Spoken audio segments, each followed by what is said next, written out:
Crunch time. Parang Lebron lang sa Dallas yun. Siya din yun. Parang 22 years old na bata ako. hindi ka nagpapabor sa'yo yung ano eh.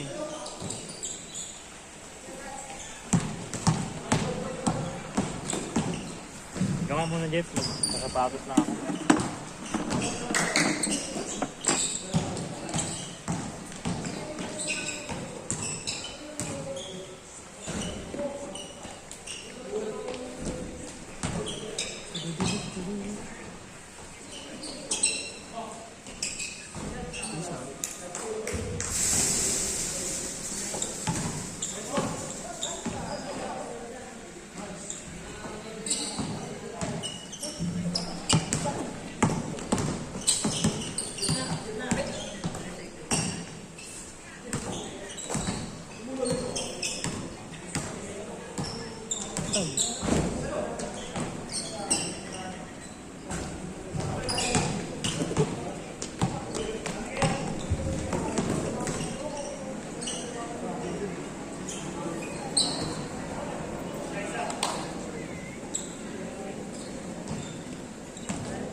Diretso mo na. Ang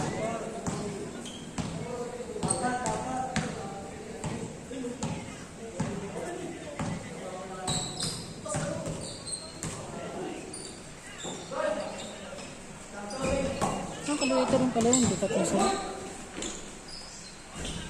Sino ba yung mga kaliwa? Si Marvin. Si Abel. Pati yung number 7. Nakatira lang sa labas. Kaluwito.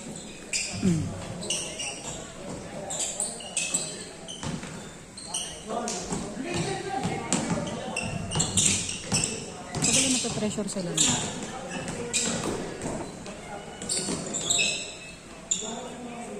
Hindi na lang sa muscles. Mahaba ka lang malapad yun. Hindi tayo, braso na lang ito eh. Taas.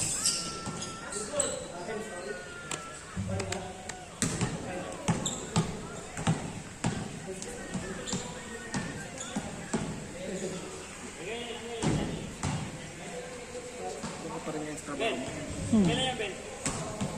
Ano pa rin yung color? Wala. HR admin ako. Wala, hindi pwedeng Side piece. Oo. Mahirap na lang kayo pa ano. Second half ng taon. Close na.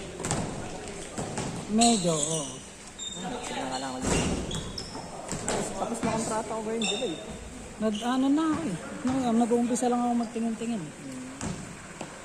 Kasi ipit ako eh. Gusto ko yung trabaho ko tsaka posisyon ko. Tugma. Ang ganda ng corporate ladder ko. Problema, lit ng sahod. Yan mo. Hindi kasi talaga akit yung sahod mo ng ano eh. Makastay ka sa isang company. Kaya kailangan mo talaga mag-ibig. Kailangan mo kumalan eh. Okay ngayon dyan mga 2 years, 2 years. 2 years na ako din. Ay, isang beses pa nga lang ako 1 year eh. 1 year and 4 months. Oh, tapos 6 months, 8 months. Pero nag-shift kasi ako nun. From admin lang to HR admin. Mas okay. Diba, dati parang, diba sa HR may specific yun. Parang compensation, recruitment, employee relation, may ganun. Sa admin kasi may ganun din yung una ko. May property, may supplies, kumbaga iba-iba rin. So, nakakulong lang ako sa isang role. Kasi ngayon lumawak na. Tapos, tumalon ako, general admin, kumbaga lahat. Tapos nun, pumalo naman ako, HR and admin, lahat din parehas. Mas okay. Sabi ko, okay lang yan, dito tayo sa small company.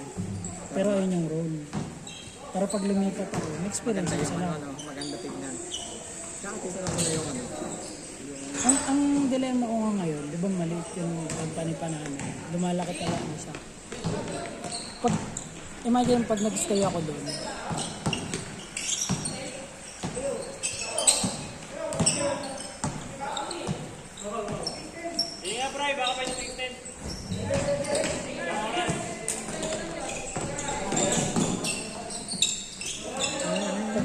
pag nagtagal ako sa amin, pag nag-stay lang ako, parang automatic ako yung, Ikaw yung maging head. oo, ako yung head ng department ng most probably HR and admin. Pag lumaki pa kasi, maging wala yung HR tsaka admin. Mag-iwalay talaga siya. So yun, mahal ang bilihin eh. Kung tutusin maganda yung role, no? Kasi yung compensation, hindi rin talaga. Yun nga eh, corporate ladder versus ano eh. Ang hirap kasi ngayon ng hindi mo ang pera.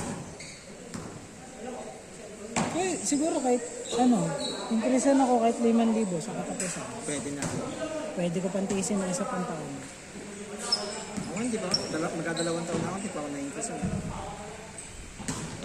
Malaki naman din ata basic na. Di rin. Ano range ng basic mo? Sa 30. Hindi. Under 30, pero may allowance kasi. Wait, okay na yun. Pero kasi, malaking Net mo yan o Hindi, gross yun. Ang net siguro nasa 25.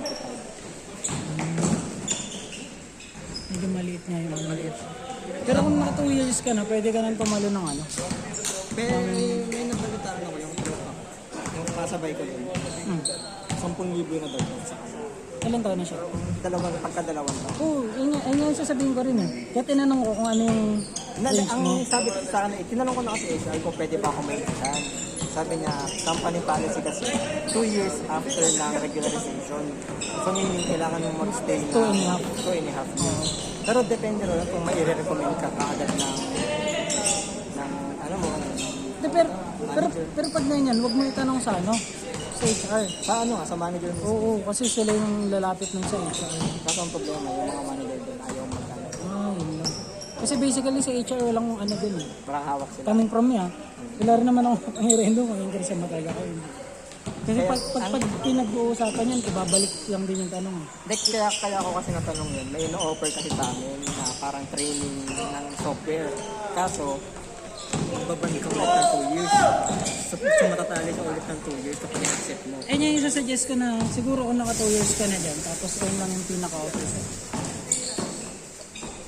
Mahirap. Sayang maririnig ko siya ka dito eh. Ayaw na, may Hindi, joke lang. Ano ka dito? Huwag natin.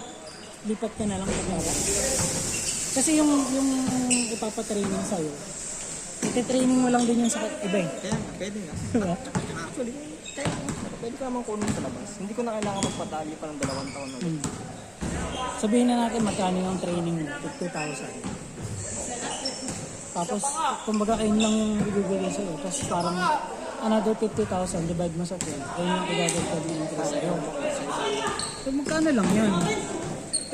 Pag lumipat ka, makukuha mo yung net computation mo. Tapos may possibility ka pa na doon ka rin may training. Saka mas mataas pa yung basic.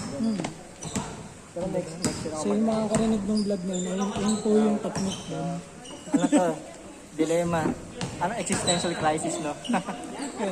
Ganun po siya pinag-uusapan behind the scene ng HR tsaka ng manager. Pero next na kasi